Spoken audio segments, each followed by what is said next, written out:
Hey everyone, it's that guy in Hutch, Jason Probst, and you're listening to That Podcast in Hutch.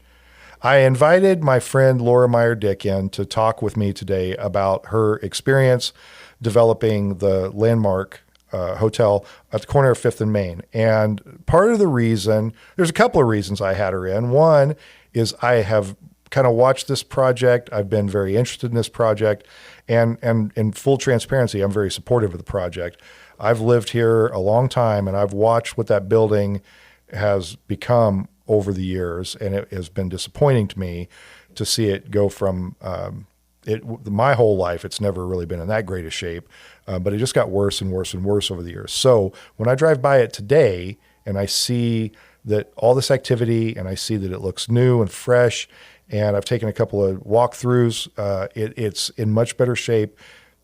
More than that, though, I think it's a space that's going to create a lot of activity and investment in that part of town. And I think we have evidence of that based on what we saw with the Wiley building further south on Main. So I invited Laura in to talk about this and share her experience. And I think it's a fascinating story of how you approach a giant project like that, especially when you're just trying to stand it up from the ground and not. She has not done a lot of development like this before, so it was a new experience for her. Another reason that I wanted to talk with her is that recently it became very clear that there were some misconceptions about the financing mechanisms that were used on this project, in particular, the Star Bond project. So Laura and I get to sit down and visit about that and kind of explain how some of those things work, because I think there were a lot of numbers being thrown around, a lot of conversation online, a lot of barbs being thrown about, oh, well, this money is going here, or this is raising taxes. We talk about that in detail in this episode. And I think if you listen to it, you're going to get a real good understanding of the work that she had to do to try to pull this project together. It was a very costly project, and it's a project that without some of the mechanisms that she used, it wouldn't happen. And we know that because the building sat there and got in worse and worse shape over the years. So if you're interested in how this came together and what it takes to kind of put a project like this together, I think you'll find this episode interesting. But also just the process of managing a building, taking a building that's in such disrepair and bringing it up to what it is. There's a lot of interesting things that came out of that part of the conversation as well. So sit down, take some time to listen with Laura Meyer Dick and her experience with the Landmark Hotel.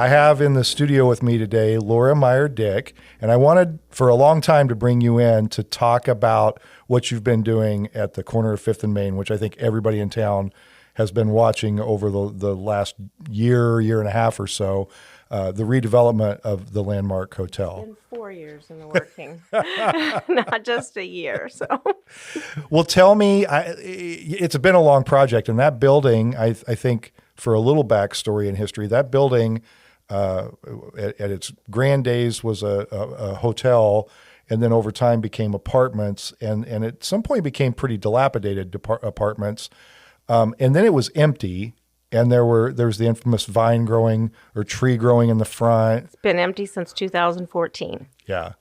So tell me, why did you take this project on? Let's start there. Well, my dad loved downtown Hutchinson, and he passed away in 2020. And when I was cleaning out his office, I realized he'd always ask me, what are we going to do to make downtown more vibrant? What are we going to do to make downtown more vibrant?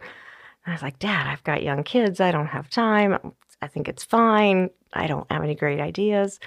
But when I was cleaning out his office, the boxes of letters and history for all the things he'd done for downtown. I mean, he was instrumental in bringing JCPenney's here when they first came to town.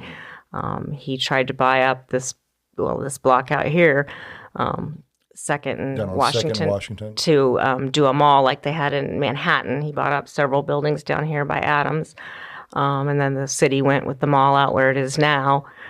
So he he invested a lot of time and resources, and I really didn't understand quite how much he had loved downtown until I was cleaning out his office after he passed away. And the amount of history and data is amazing. That he had kept over the years and gathered over the years. He had developers design parking lots all over and redesign this block and different areas of town, and he'd written developers brought them in town to come and take a look and see what we could do to make our downtown more vibrant. So, for people that don't know, tell us a little bit about who your dad was.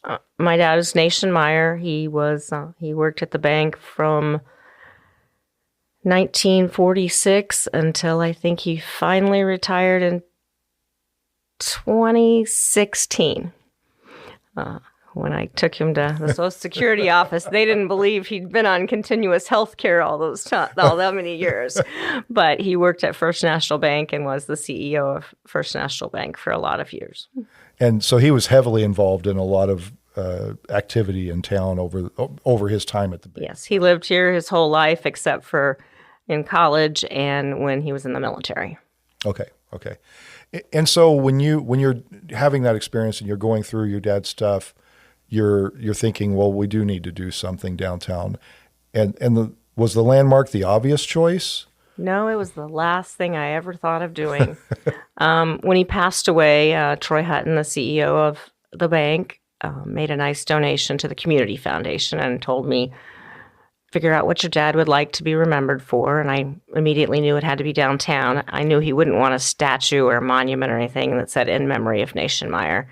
And he had always taught us to give back to the community and pay it forward. So I knew it needed to be something lasting that would continue to bring benefits into the community for many years. So I started brainstorming with the Community Foundation and Deborah at the Chamber, and Salina had done a downtown master plan. So I was like, oh, let's do a master plan. And they laughed at me.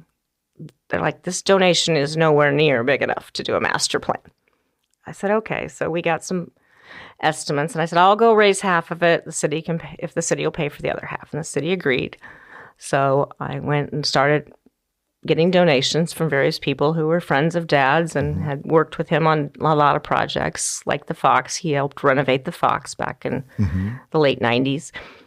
And one person said, you don't need a plan. Just go buy the Landmark and redo it, and it'll change downtown. And I said, that old dump? How's that going to change downtown? So that was the first person that gave me the idea to look at the Landmark. Do you, at any point during this project, do you have some people that you're like, I wish I hadn't talked to them, or I wish they hadn't put this idea in my head? There's about 3 or 4 people. Deborah at the Chamber, well, when you had that committee together that was talking about building and zoning and the community, and I had been asked to be on it, and somehow the Landmark came up during that committee, and that was, Deborah's like, we need to find somebody local to buy it and care about it. They won't call us back, because she had tried to find people to buy it, and they wouldn't call her back. And I'm a little competitive. I said, give me their number, Deborah.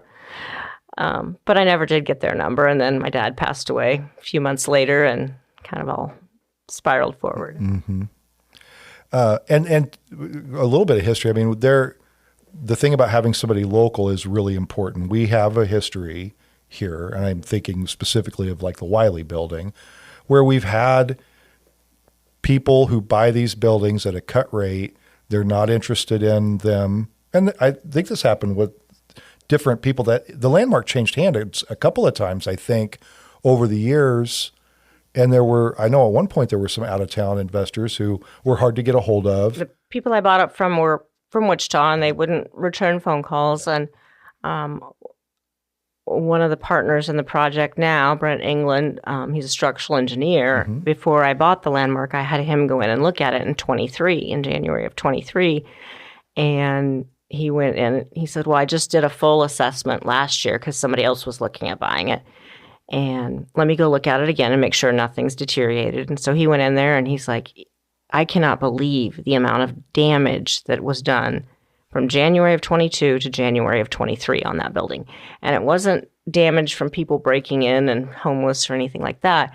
It was serious sledgehammer stripping pipes, wires, etc. out of the building that last year. I don't know who did it, but Maybe it was the previous owners. I don't know. But there was a lot of damage in just 1 year. Because people will come in. There's value in the metals. Yes. Yeah. And so the copper and and anything. and things like that. So people will come. So they had stripped all that out, and a lot of it was they'd just taken down the walls with it. Ugh. So you so you buy the building, and what the point about having local ownership is that we have plenty of experience with people who've purchased buildings and then don't want to help us do anything with them because they're not invested in the community. Right. I mean, that's what happened with the Wiley building, and that owner wasn't going to do anything, and they finally got him to sell it. Yeah. But it took years. It took years. I served on a study committee when I first moved to town about what should we do with the Wiley building. Should we take it eminent domain? Should we, force him to do this? What should we do? Yeah, and ultimately we had to buy the building back from him. And he was reluctant, and I remember that whole thing. But yeah, it's really like it's so important, I think, to have local ownership that cares about these things. So and that's one of the primary reasons I did it, is to give back to the community. It's not a big for-profit margin project. Yeah, and I want to make sure we talk about that. I think there's some misconceptions about the margins and the profitability of some of these things. There's some definite misconceptions. Yeah, we'll talk about that. So you buy this building, and what is this? What year is this? March of 23. Okay. I had been doing my spreadsheets because I'm a banker by trade for about 9 months when I wanted to buy it with a contingency and then apply for the grants, because if you didn't get the grants, it was a lost project, and I was going to have to pay to tear it down. But the owners wouldn't do that, so I finally just had to make them a cash offer, close in 20 days. Yeah. So you bought the building, then you have to start going through the process of trying to do the grants. I want to talk about this if we can a little bit. Tell me, there's a lot of things that happen, and there are a lot of programs. There's the historic tax credit, but there's a lot of ways to bring in resources on this. Why is it that a building like that, or I guess just as a developer, tell me why buying a building like that and just doing it like as a private individual or setting up your own development, why doesn't that work? Because I think people think it should work, but it doesn't. And we have a lot of programs that illustrate that it doesn't. Can you talk about that a little bit? Well, it's a 37,000 square foot building.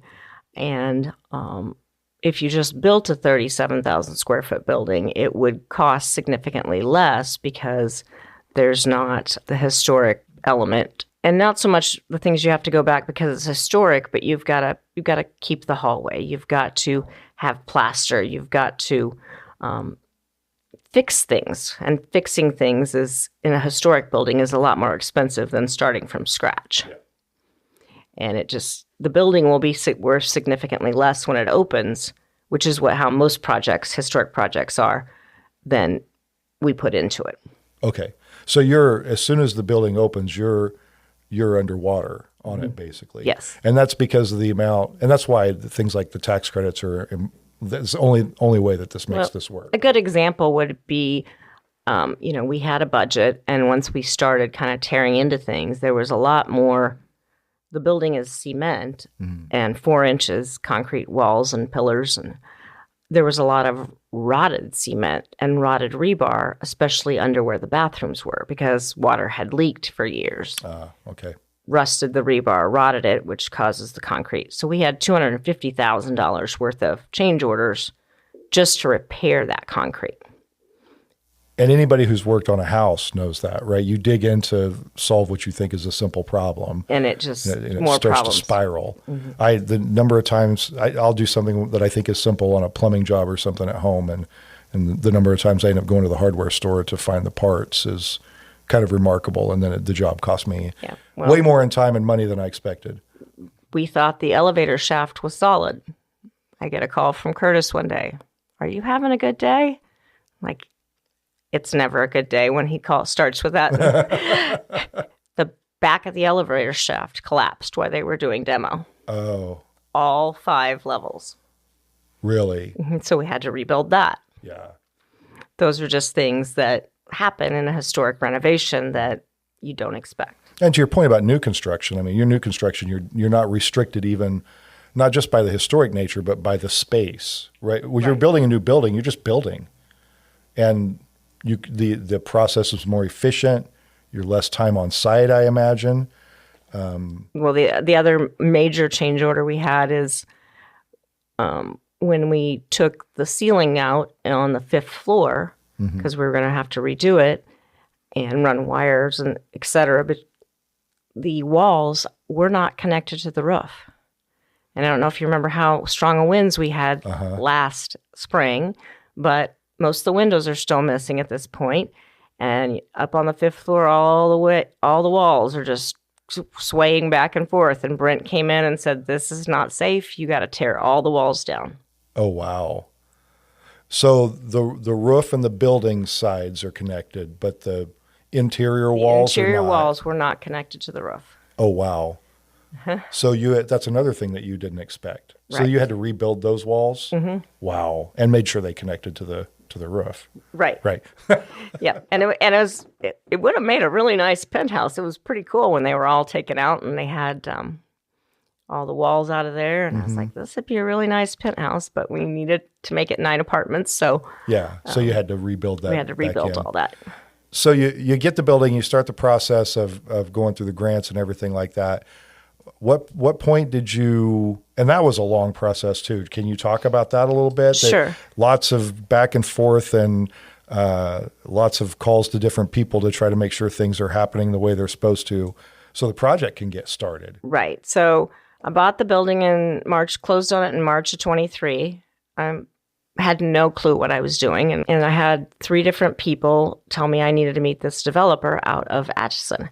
And I said, well, I can probably do the paperwork. I mean, it can't be that hard. I'll hire a contractor and I'll hire a grant writer and historic preservation, and we'll just go on down the road. I had no clue. So I met a developer at the Big 12 tournament. He asked me if we could meet, and he walked in with a Jayhawk shirt. So I originally, off the bat, he was scoring points with me. And his name is Justin, and he's from Hutchinson. And he and his mom did the Amelia Earhart Museum up there, and they've redone 3 or 4 buildings up there, historic buildings. And they've redone one in Hayes and Great Bend, and now this project. And I would be nowhere without him. There is so much intricate knowledge into this. And he described it to me when I asked him, what does a developer do? Because I really just thought they did paperwork. And he said, have you ever been to the symphony or the orchestra? And I said, well, yes. And he goes, well, what does the conductor do? And I said, I don't know. Tells them when to start and stop, makes them sound good. He's like, right. But he speaks the language of the percussion section. He speaks the language of the strings section. He speaks the language of the flute section, and he makes them all come together and be successful. And that's what a developer does. And Justin speaks construction. He speaks historic tax credit. He speaks income taxes, because you have to pay income tax on these grants when you get them, which is something I did not know. Yeah. And, he speaks all those. He speaks legal. He speaks apartment management. He speaks architectural language. I've learned a lot of those language, but nowhere near as smart as he is. So it's really important to have somebody that can navigate all these different systems that exist. Yes. To try to address this issue. Yes, because if you trip up on your historic application and you add things as you go down the process, which is natural. I mean, not like we change the configuration of the bathrooms on the main floor. Well, if you don't write that into an amendment, then you don't get the tax credits for that portion. Okay. If you, so any of those things, you've got to know how to navigate so you don't trip up and lose funding. And there's not much room for error in these things. Like they're pretty big sticklers on getting the details right and the information right on these grant applications and the tax credit applications, correct? Correct. Yeah. They even want to know how much money was spent to put in electrical for the appliances, because that's not an eligible line item. Well, most electricians don't have it broke down to that fine of detail, but those are the things you have to keep track of. Yeah, so many things. So when do you get into the building and start construction in earnest? Well, that's one of the things Justin told me in, I think, spring of 23. He says, your biggest hurdle is going to be having enough patients for the time it takes to do the paperwork, do the grant writing, and do the design. We are not going to start construction on this till 2025. I said, oh, it can't take that long. February 2nd, 2025, we started demo and construction. Wow. And all that time, 2 years of paperwork, yeah, communications, collaboration, working on the design. You really, if anybody wants to tackle a project like this, they really should know how to read architectural plans really, really well so you don't miss some things. And that's all, 100, 200 pages of the architectural plans. You need to read the electrical section. You need to read the doorway section, the mechanical section, the design section, all of those. The demo section. Yeah. Because that's what that is. That's a page-by-page plan of how this is going to go in kind of stacked in order, right? Correct. Wow. So you go through all that, and then in February 25, you start construction? Yes. What's the building like? What do you encounter when you finally get in there and you start doing the work? Well, day one, I got a text. We just took 400 pounds of pigeon poop out. 400 pounds. 400 pounds. Just had to shovel that out. Because I think this is important too, I think. And it'll come back to what I want to hit on later. The building had gotten progressively and profoundly worse over years. It had it. A lot of people saw that back northwest corner. If they were parked in the alley by Jackson's Meat, you could see it. And it looked like it was going to fall. And I mean, I remember looking at it for years going, that building's going to collapse. Yeah. And we got after that right away that winter. And it's a good thing we did, because if we'd have had a really bad winter and not got it started, the building might have gone down. Really? There was, I think I would say, the column there was probably 2 feet by 2 feet square on that corner, and it had gotten down to just a round foot. So the concrete had eroded. The concrete Probably had water eroded. damage. Water damage. Yeah. And so that it wasn't, I mean, when you got it, that part was not stable. No, it was not stable at all. And we got a Heritage Trust Fund grant to get that fixed right away. Yeah. And we got started on that right away. Whew. Yeah, and that could have, and that's another thing. That could have been a disaster. Yeah, that could have, and I could have lost all the money I'd paid the architect. There was a lot of risk in this project. Yeah. At any point. Yeah, and so you get in, you get that going, you get 400 pounds of pigeon poop in the first day. That was $12,000, just to tell you. To get the pigeon poop out? Yes. Wow, that's incredible. And it was a couple weeks worth of pigeon poop, not just the first day where it was 400 pounds. I think they stopped counting after that. Yeah. Or telling me At how some many point, pounds. yeah. What do you do? Happens to pigeon poop that's in a building? Does it go to the landfill, I imagine? I don't know where they took it. I have no idea. But apparently you need to take safety precautions because it can cause blindness in your older years if you're exposed to a significant amount of pigeon poop. I've actually known people that had that, where they had to take eye drops or something to try to keep their eyes working. And it was because there's something, I can't remember, but in pigeon poop. But yeah, you have to be careful. It was full of pigeons, and I'm scared of pigeons, and so is my co-developer, Justin. So anybody that went through the building with us got a good laugh, because they would dive bomb us every time we would walk in there. Well, they had free reign of the place for They had, ages. and they were not happy to be evicted. I call them sky rats. That's what I think. That's what I think of pigeons. Especially the last few that we had to get out of there were very unhappy. I'm sure they were. Like I said, they lived there for ages. Yeah. So then you get in. You have to start. First thing is to probably get some of this cleaned out and everything. And then what's the next step in the process? It's the demo part. I imagine. Demo part. Yeah. And so what does that look like, especially with the historic building? Because you can't just go in and start knocking things out, right? No, there wasn't a lot to demo per se. It was more cleaning up walls that had crumbled because of the sledgehammers and things that people had taken through. There were some walls that came out in the apartments. We had to keep the corridor down, the hallway down each floor, but because of the way the apartments laid out, there were some walls that came down. Yeah. Mainly it was just junk that was in the building. All the mechanical out of the basement had to come out. The back room where the speakeasy is going to be, we didn't even know that it was that big of a room. I don't know why I didn't figure it out because the building's a perfect rectangle, but you could only see in the front part of the room.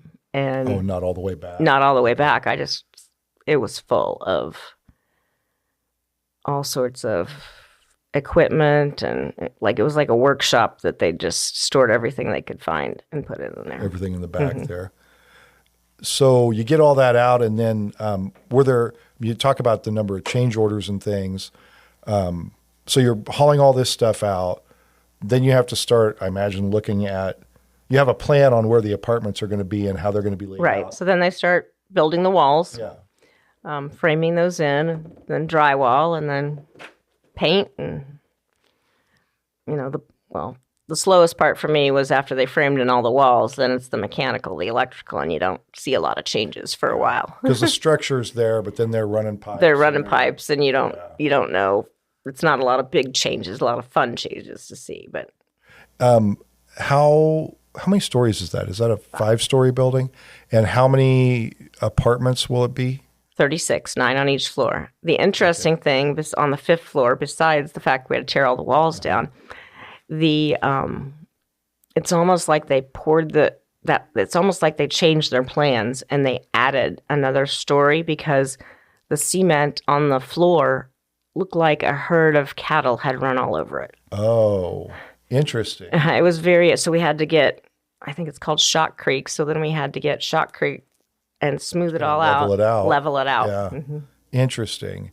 Any other weird, interesting things you found? I mean, it was a very old building, very storied building. Any other weird things you found? Not really. I mean, we found some old doors and things like that. We found a nice room that was there, but it only had a round hole cut in the cement in the basement to get into that room. Which I was kind of like, why didn't they just make this a full door? And there was furniture in there and all sorts of stuff. Interesting. Yeah. So when are you set to open? July 1. Okay. You have 36 apartments, but you have a waiting list already. Is that right?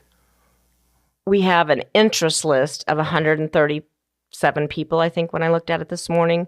We just sent out an email to all those people saying, okay, we're going to open July 1st. Are you ready to commit to a lease? Because that list has been out there for a long time, and people's plans change. So right now we have, and we just sent that out 2 days ago. Right now we already have 11 spoken for. Okay. So, do you feel that speaks to we've been talking a lot about the need for housing. Do you think that speaks to that need for housing, coupled with maybe the interest in the building itself? Definitely. I mean, I'm on a school board at Bueller, and it's the perfect housing for young professionals or downsizing retirees, and that's pretty much what our list is becoming. And I've got a lot of younger people interested in living there, which is great. And but I was shocked how quickly the interest list filled up. So I imagine they've got 2 weeks to turn the form back in. So all the Type A people have turned theirs in. And they've got. Now we moved down the alphabet. Yeah, they've got till next Friday to say yes, they're willing to sign a lease in July. And I bet you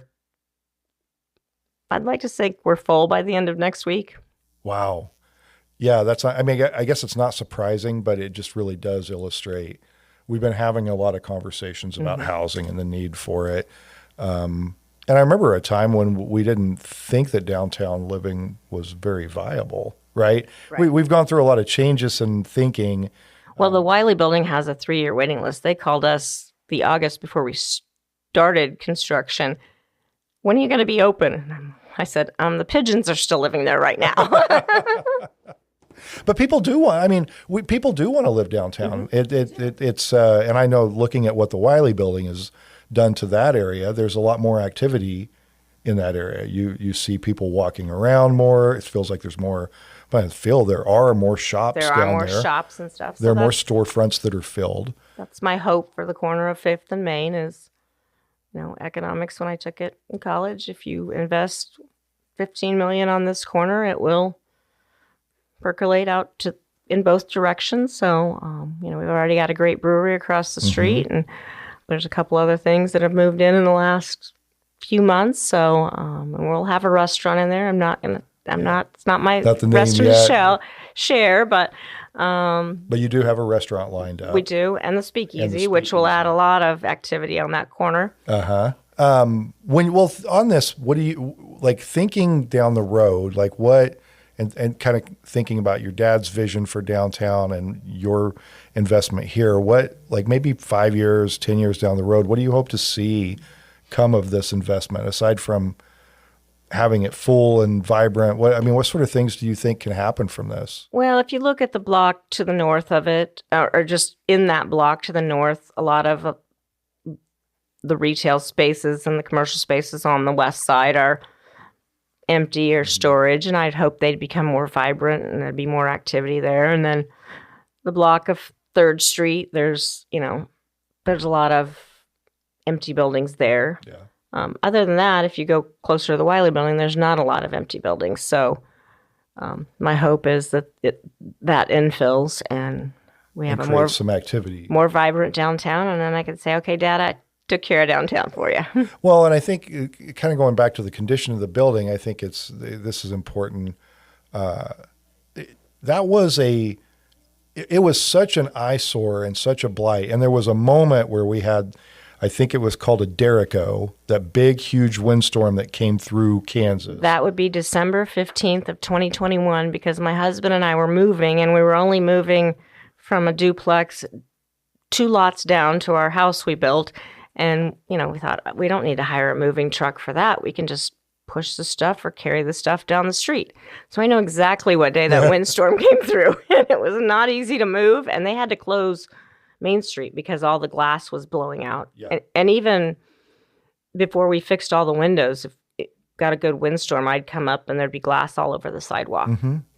And I think that's a thing that it's funny because I think so often we forget about things. In 5 years, that building will have been completed. It'll be full. There will be people living there. There'll be activity. And you go even further out, there will be a generation of people who've never known that building other than what it is. Right. And the tree is not going back in. That was the biggest stir on Facebook when I started this renovation. Is she going to keep the tree? It does not go with the historic decor, and the tree is not going to be back there. No, the tree was a new addition to the building, right? But I think it's important to remember that building was going to go, its trajectory was to continue to get worse and worse and worse. And eventually, I think, probably gets so dangerous that the city has to make a decision about what to do with it. And council had talked about that, and if that back northwest corner had fallen, they would have really had no choice but to tear it down and condemn it. At the taxpayers' expense. Exactly. Yeah. Which would have been more than the atrium cost. And yeah. Probably over $1 million. Yeah. So there's a cost in, I think there's a cost in not doing something. I've talked about this a lot recently, that there is a cost in not doing something. You let things go to a certain point, and then it becomes a unavoidable problem that has to be dealt with. And that also carries an expense. Not to mention that you lose the potential that's there. Right. I mean, that's one of the, I love historic buildings, and if you go to Europe, they save all of their historic buildings. You don't see a lot of new builds. Yeah. And that just it was special to me. And to me, it's got a little bit more historic aesthetics to it than the Wiley building does.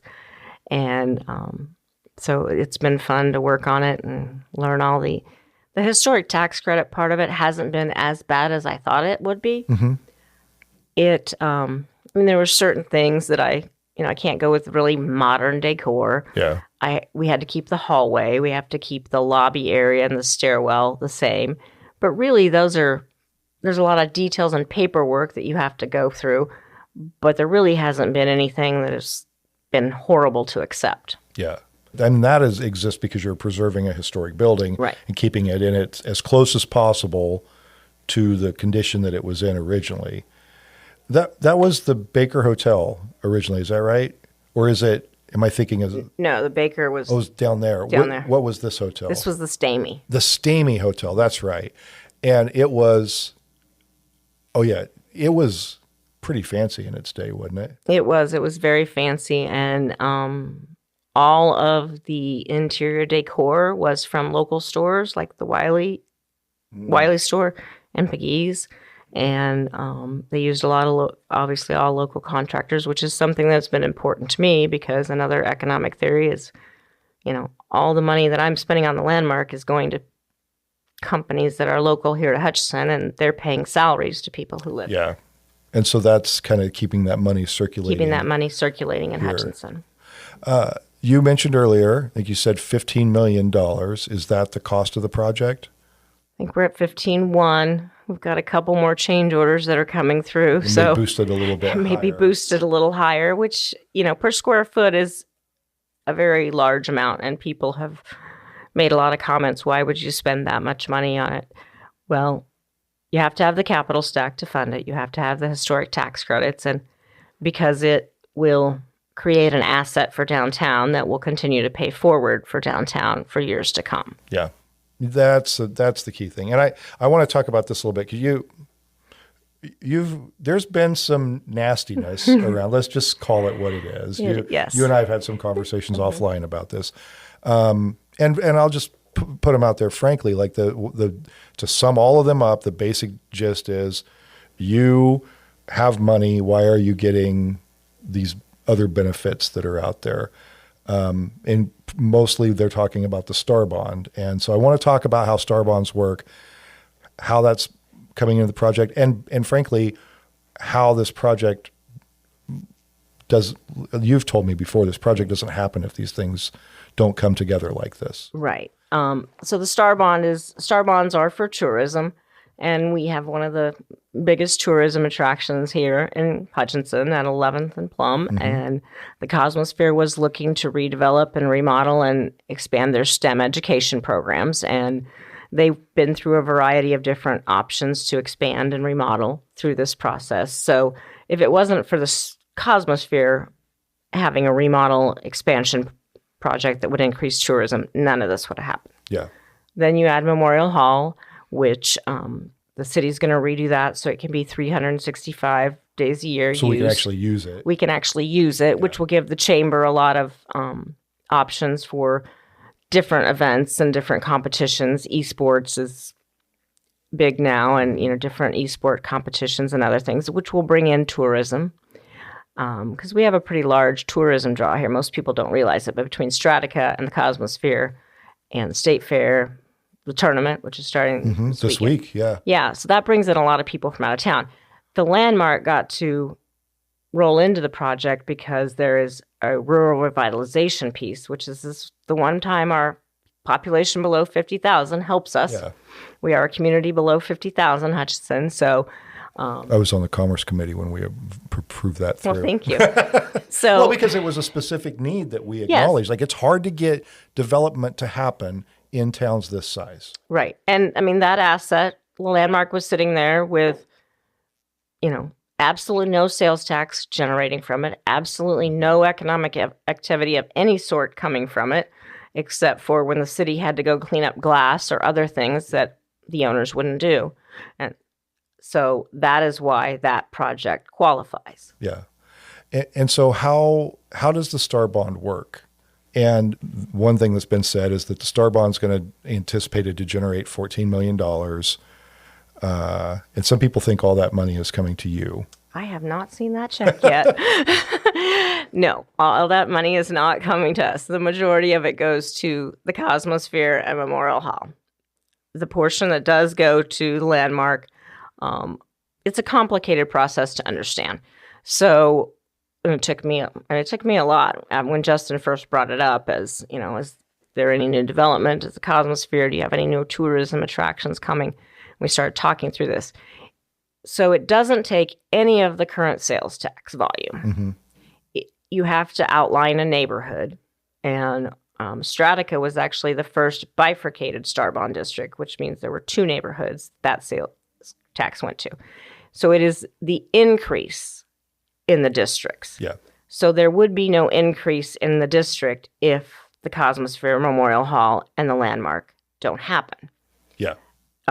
These Star Bonds go through 3 different economic studies. I mean, more than we would go through to underwrite a bank loan. They have, and we're on our third or fourth economic study.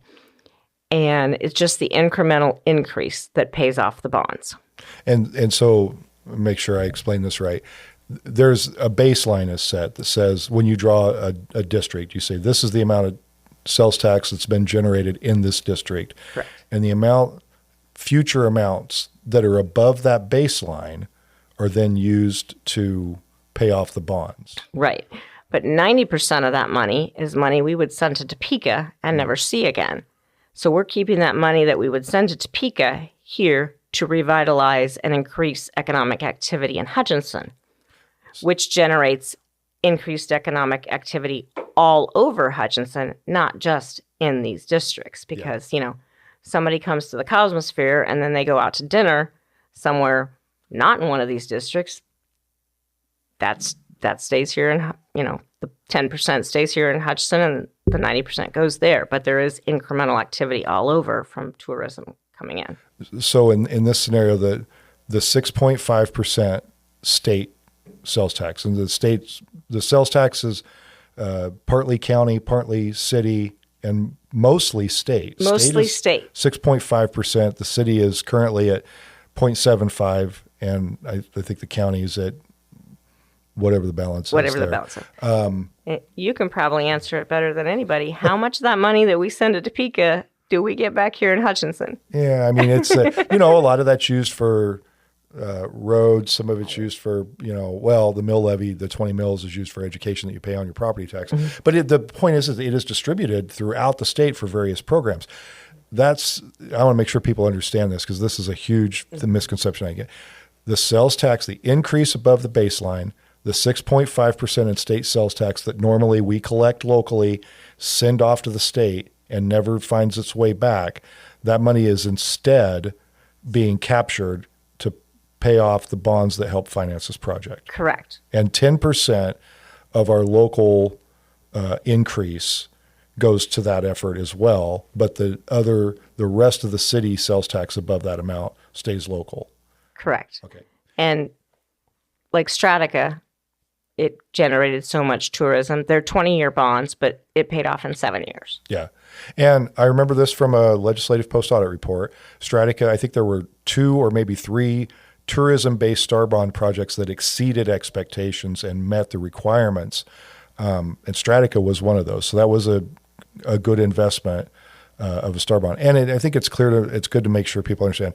It's not a new tax. The star bond does not create any new tax. No, it there's captures no existing increase in tax. Yeah. It just captures the growth, and the growth we anticipate happens because of the increased activity. I mean, for instance, the restaurant, there will be sales tax generated from the restaurant and the speakeasy.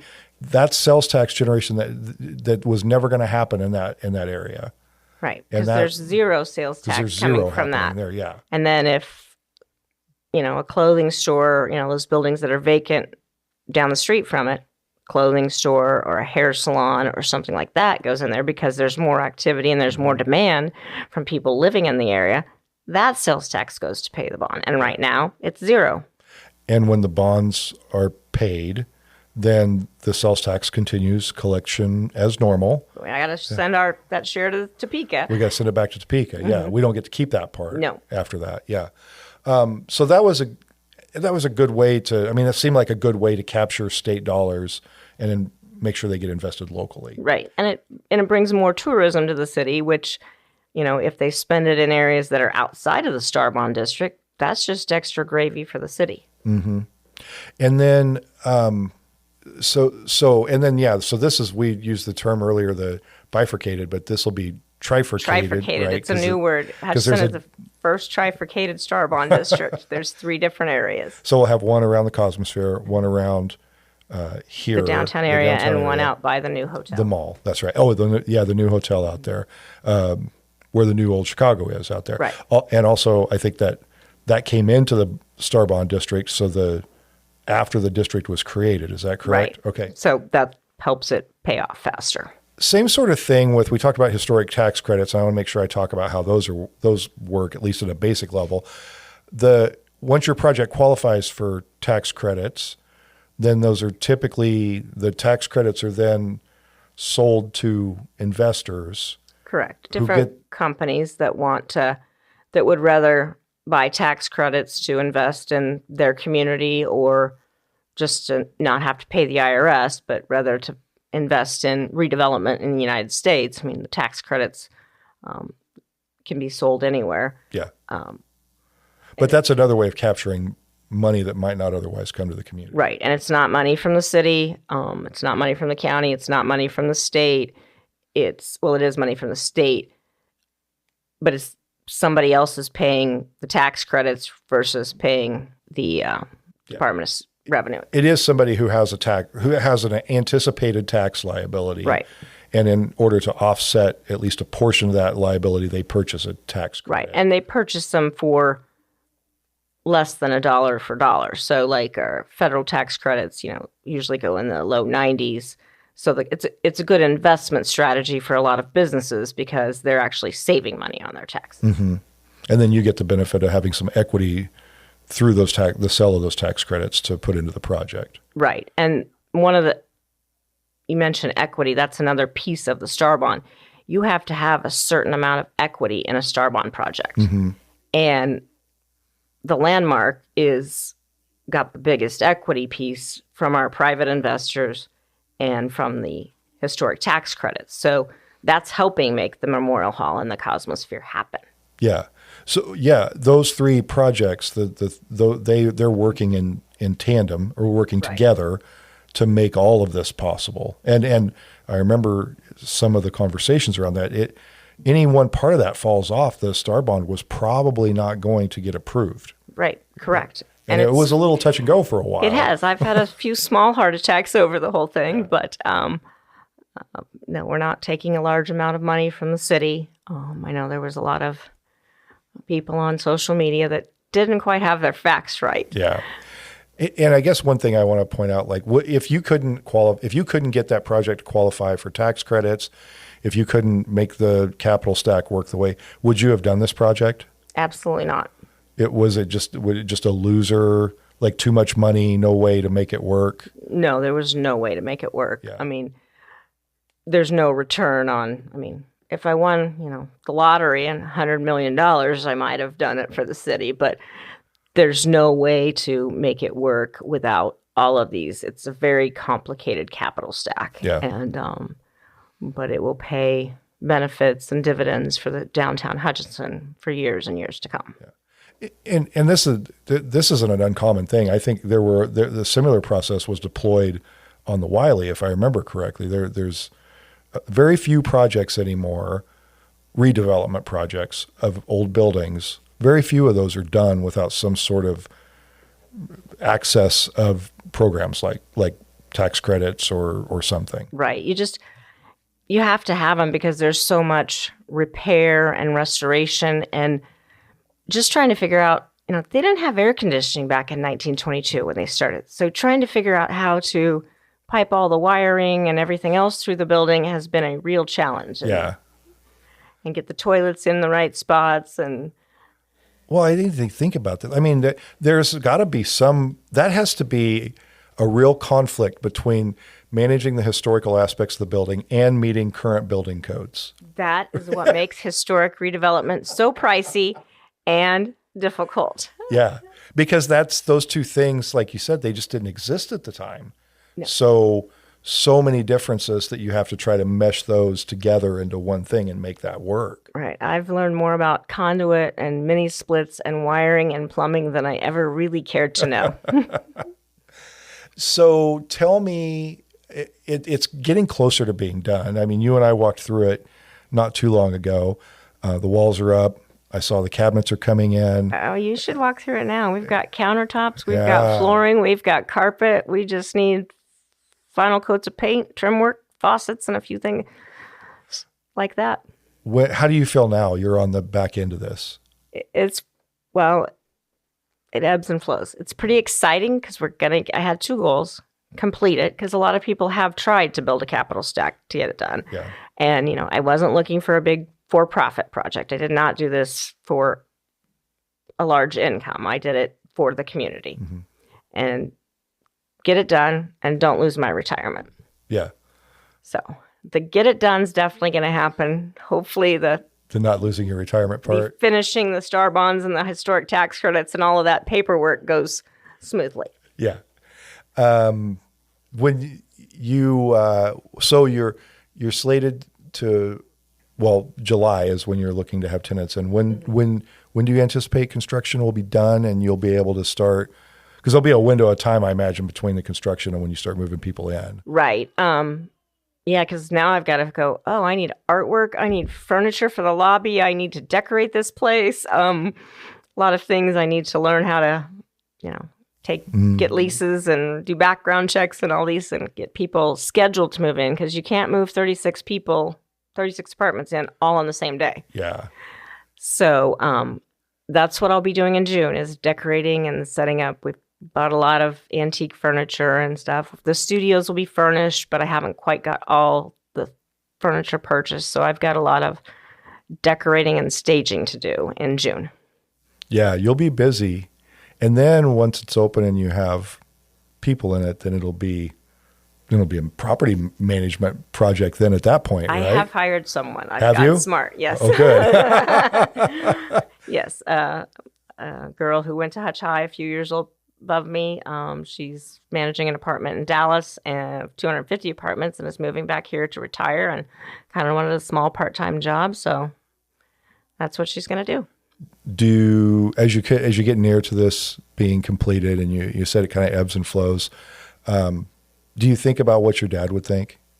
Well, right now he's going, you are crazy. You've lost your mind. You did not need anything else on your plate. But when it gets open, I think he'll be happy. Yeah. Yeah. And you've named it in his name. It's the Meyer Landmark, right? Yes. Yeah. Yes. My mother actually said to put Meyer in front of it. And I didn't think she'd say that, but yes. Yeah. I think I'm excited when I think about the future. I see it, and I know people have different feelings about it, but I see it as a transformative investment in that area of town. And that's an area of town I've spent a lot of my time around in this, close to the Fifth Avenue Dillons and this part of Main Street. I can't wait to see what it turns into a decade from now. I think we won't even recognize this area. I agree because I remember the Wiley building was just a disaster when I moved back after working in college and working in Kansas City. And I was just looking at downtown Hutch going, oh my, there's not a store here. I mean, it was just horrible. Yeah. And then you redo the Wiley building and now there's a lot of places to shop downtown that I love. Mm-hmm. There's lots of things. I mean, I think it's really important for people to remember. I mean, there's a coffee shop on the south end of town, Maine, and there's a coffee shop on the 13th in Maine. There's a lot of activity. It's like you don't. Sometimes the development and the increase happens so slow, or you just don't see it. But then, if you really zoom out and look at it, you can see there have been really significant changes over the last 20 years. Particularly, that's about when I moved back was 24 years ago, and yeah. The first committee I served on, I think, was Bob Bush nominated me to be his delegate on the what do we do with the Wiley building? Yeah. It's really, I mean, to have those kind of investments, to have people doing that kind of work in a downtown. Yeah, it's been extremely stressful, but it's been extremely fun because I love learning something new every day. And trust me, in this type of project, you are learning something new every day. Every single day. Anything else that you think people might want to know about the building or the project? Before we really started and got going, it was fun to take people through because they'd be looking at me like, you've lost your mind. This is never going to happen. And now it's almost no fun to take people for tours because second through the fifth floor looks amazing. And NBC Construction and Curtis Mitchell and Tyler England, rock stars. I knew I wanted to work with Curtis because we developed a relationship 20 years ago and he's just fun to kind of joke back and forth with, but he has exceeded my expectations. Well, I know that talking about that, I mean, it seems like once he got in there and started really going to town on it, it moved fast. Shockingly fast. Yeah. Like he did not mess around. He has not messed around because when he gave us his deadline. And I'm like, I didn't believe he could get it done by then. But yeah, they're on schedule. And it's not the only project he had. They just did work on the food bank too. Yeah, they just food bank. And I mean, he's in Kingman finishing up a job when he started, and now he's going to Sterling to bid out a job. I'm like, wait a minute. You got to finish this one. Does it make you nervous when you see him out doing things? Like, hey, wait a minute. And he's saying, I got to get a bid in today. I'm like, no, you don't need any more bids. You got to get this project finished. But no, he's been great to work with. And it's kind of turned into a family project because my husband was a buyer for Hawker Beechcraft. So he's been negotiating the price on the blinds and the appliances. And today we were picking out light bulbs. And I'm like, I don't care which kind of light bulb and color you put in. Just pick one. So, and then my daughter who lives here, KT Gates, she's doing all the social media for us. And my youngest daughter did the website and the logo. And my middle daughter carried the brunt of the work. And we had the architect do the design work, the interior design, but pretty much we've changed everything and she's done it. So that's fun. So it's become a family project. Yeah. So you get everybody involved in it. Mm-hmm. Yeah. You said the light bulbs, and I thought, how many light bulbs do you have to buy for a place like that? It's so many. Don't even want to know. And they were explaining which color was however many thousand K. The color temperature of the lights. Yeah, the color temperature of the light. And I'm like, just pick one. And today they're like, what color? You know, if you've ever built a house, by the time you get to the end, you're like, I don't care what kind of toilet you put in, just one that works. Today, what color do you want us to paint the elevator door? I don't care. Anything you choose. Yes. So that's when I'm texting my daughter. Take a picture of it. Text the middle daughter.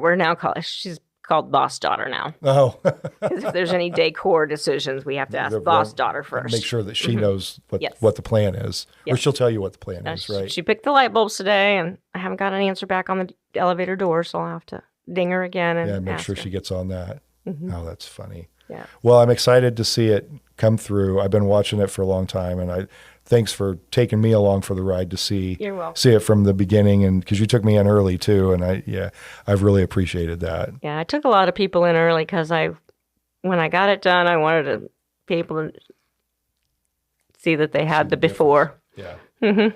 Well, thank you, and also thank you for investing in downtown and in Hutchinson. Dad taught me to give back to the community that has given my family so much for 4 generations, and that's what I'm trying to do. Yeah, well, you're doing it. I'm excited for you. Thanks. If you find the content that we're producing useful, helpful, compelling, interesting, entertaining, or just a good part of your day at all, please consider following us at thatguyinhutch.com or liking and reviewing us on Apple and Spotify. I want to thank a few of my friends who are really important to the podcast. Jenny Burgett designed my logo for me. My son Mitchell has written the intro music. And of course, Christopher Acker sits in the studio with me every week and makes me sound good.